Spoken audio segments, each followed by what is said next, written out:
From Airbnb's Blackbox team that spends approximately $50 million per year in order to hide crimes, to possibly one of the most controversial crimes in Airbnb history.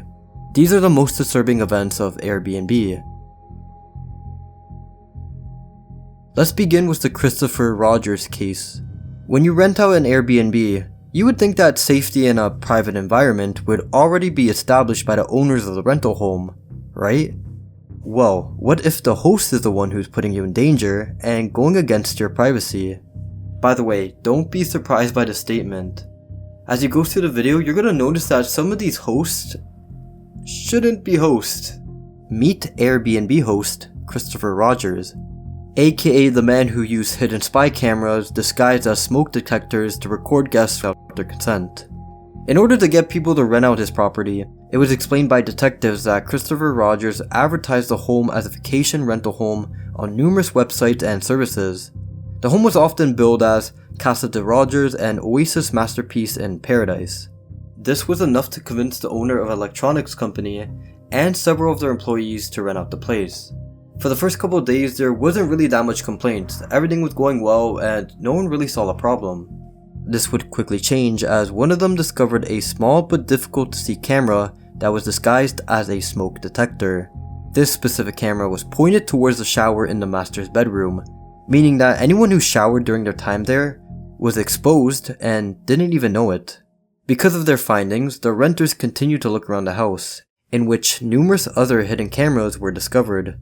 The authorities were called and they found 6 live cameras scattered around the house, several uninstalled cameras in a kitchen pantry, and a server room where videos were being recorded. It was later discovered that Christopher even admitted to the renters beforehand that there were no hidden cameras anywhere, which just makes his actions even more intentional.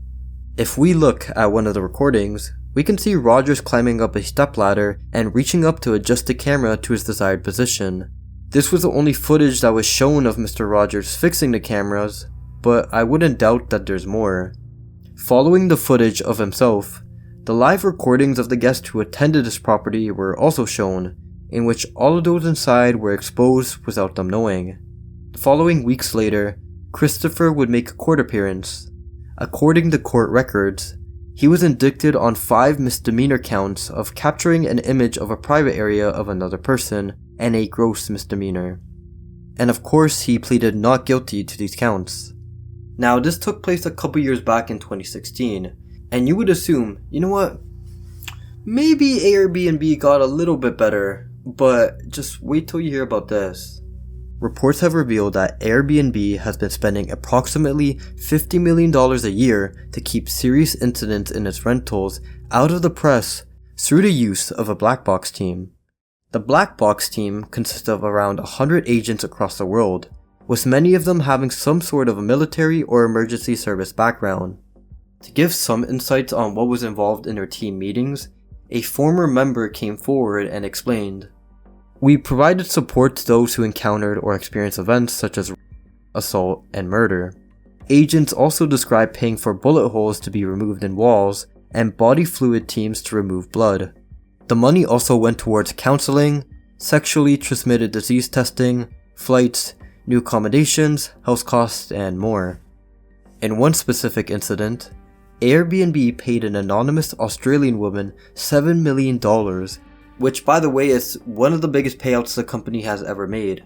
They did this for a case that occurred on New Year's Day in 2016. To compensate both the family and herself, they offered to pay for house and counseling costs. She would then receive the $7 million in 2018 after an agreement with the company that stated that she wouldn't talk about the settlement and sue them and the host of the property where she was. She would then come forward years later and explain what happened. The unidentified tourist was visiting New York City with her friends to celebrate New Year's Eve in 2015. The women would continue on with their day and party for the rest of the night. She would then arrive back home by herself. It was at this point where she was then held at knife point and by a man who was identified as Junior Lee.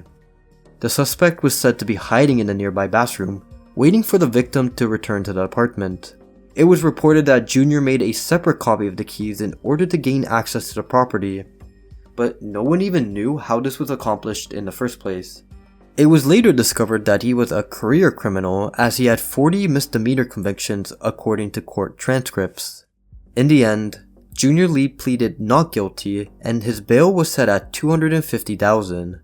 It was at this time Airbnb didn't want this to become viral, which is why they gave her the $7 million to be quiet about the situation, but of course, as mentioned, she revealed it almost 2 years later. Cases like this have been happening since the early days of the company's existence. Back in October 2011, an Airbnb host in Barcelona, Spain named Pablo Riascos hosted 2 American women who rented out his flat for the holidays. Before staying in his flat, Pablo insisted that he would show them around the city. Because they were there for the holidays, they wanted to look around the city, they wanted to go exploring, so it only made sense to them to continue on. When visiting the nearby attractions, Pablo would consistently get them to drink a large amount of alcohol. After a couple of hours of touring the city, Pablo would bring them back to his flat and both of them.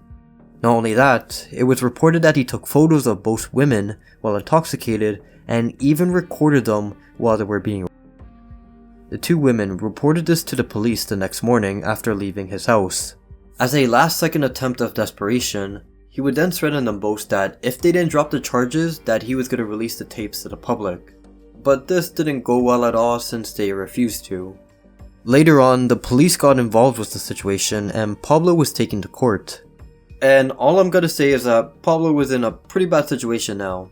Almost everyone knew Pablo was guilty, so he eventually came clean and admitted to his crimes, even stating that he knew both women weren't able to consent when he recorded them. It only went downhill for him, as when the police finally got a search warrant for his home, they discovered hundreds of similar photos and footage taken of other young unknown women. For his crimes, he was sent to jail for 12 years. On top of that, Airbnb banned him and his house from the website. Now, this specific case wasn't necessarily hidden from the public, nor were the victims compensated. It makes you wonder about the ethics of the company and how cases like this are still occurring. As mentioned before, this case I'm about to tell you is probably the most controversial case in Airbnb history. This case took place during 2017 in Brighton East in Melbourne, Australia.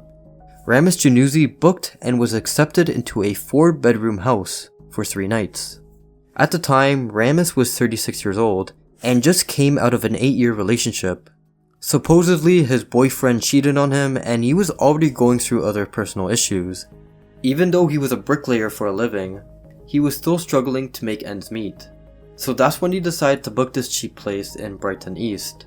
Now, this is where things get a bit strange. Prior to booking the room, Ramis noticed that nearly every single person who stayed at the place gave it an awful rating and review, but since the room was cheap, people were still booking it out of desperation. For instance, one reviewer stated, "Better way to spend the night would be to buy a $50 hammer, smash your hand with it, and then go to the emergency hospital." Another person explained how they felt uncomfortable, unsafe, and even had property stolen, presumably by the host. So, who are the hosts, and why does their house have such a bad reputation? There were a total of 3 hosts: Greg Levy, Ryan Smart, and Jason Colton. Craig Levy was a 36-year-old chef who spent most of his time either working at the restaurant or at home. There wasn't too much information regarding his background, so we'll have to move on to the next person, who is Ryan Smart. Ryan Smart was a 37-year-old man who had a pretty rough childhood. It was explained that both of his parents were alcoholics. At a young age, his father abandoned the family, which left his mother and himself to be together. It should also be mentioned that his mother was drug dependent, which meant that Ryan had to fend for himself at an early age. On top of this, Ryan's oldest sister was sent to a psychiatric hospital after being sectioned under the Mental Health Act. When she was released, she was then put into care, because after the household was investigated by social services, it was confirmed that it wasn't a safe household to live in, which doesn't make sense on why they also couldn't take Ryan into care if they knew that it wasn't a safe household. To make matters even worse, Ryan's mother would also be taken into care home due to her drug dependence. This left Ryan all alone during his early teenage years, and of course, this caused him to become drug dependent as well. Now, the third member of the house was 42-year-old Jason Colton. Looking at his upbringing, it was definitely a positive one. Jason had a good home, went to a private school, and seemed to have a normal childhood. This would change, however, when he was in his 20s, as he dated a Norwegian woman in Australia and they agreed to move to Norway. While living there, Jason became an angry, violent person and was abusive to his girlfriend and their child. Not only this, but he would act aggressive out in public, which eventually led him to being arrested on 4 different occasions. One of them was caused when he would beat one of his roommates while they were sleeping. Because of his actions, Jason was sent to 5 months in prison, and after he was released, he was then deported back to Australia. Now that you know a bit about the 3 hosts, let's look at how Ramis lived with them.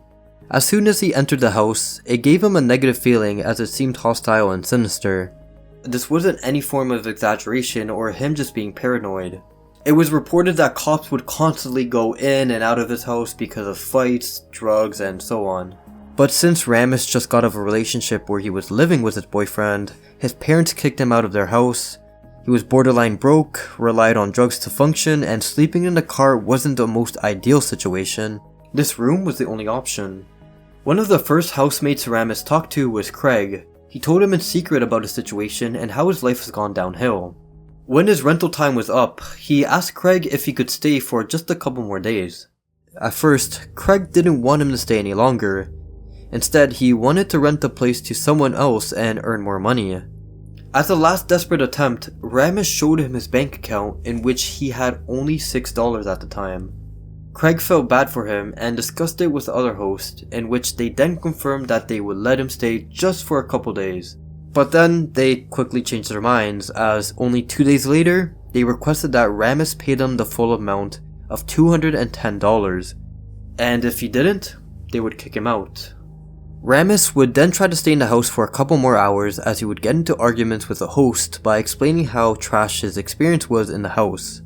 He would try to stay in his room for as long as he could to avoid being confronted by them, but every time they told him to leave or to pay up, he said that he couldn't. On October 25th, all hosts had enough and they agreed today was the day they were to get Ramis to leave the house and the money. At around 6 PM that night, Jason and Ryan went to a local pub while Ramis and Craig stayed at home. While they were out, it was Craig's job to kick Ramis out. So once again, Craig would go in and out of Ramis' room just to ask him to leave or to pay the money. After hours of doing this, Ramis finally gave in. He would start to pack his belongings and to clean the room over the course of a couple hours. Once Craig did the last check of his room, he asked Ramis for the keys to the house. Unexpectedly, Ramis explained how he didn't have the keys anymore since a couple nights ago he was arrested due to him doing drugs on the street. He was then taken to a holding cell and the keys were taken off him at the police station. This only made the situation worse since they were already mad at him, and since he didn't have the key, he couldn't even leave. Craig was furious, and so Ramis left the house for a couple minutes to call his boss and basically beg him to get his paycheck early, but his boss never answered since it was late. By this time, both Ryan and Jason came back from the pub, but they weren't too happy that Ramis was still there. Now, Jason was absolutely furious at him and started to shred at him. He even got in his face, and this is where things got bad. It wouldn't take long for Jason to attack him and to put him in a headlock, in which then Craig and Ryan would join in. There was so much damage at this point that Ramis started bleeding and his blood was drenching the carpet and furniture around him.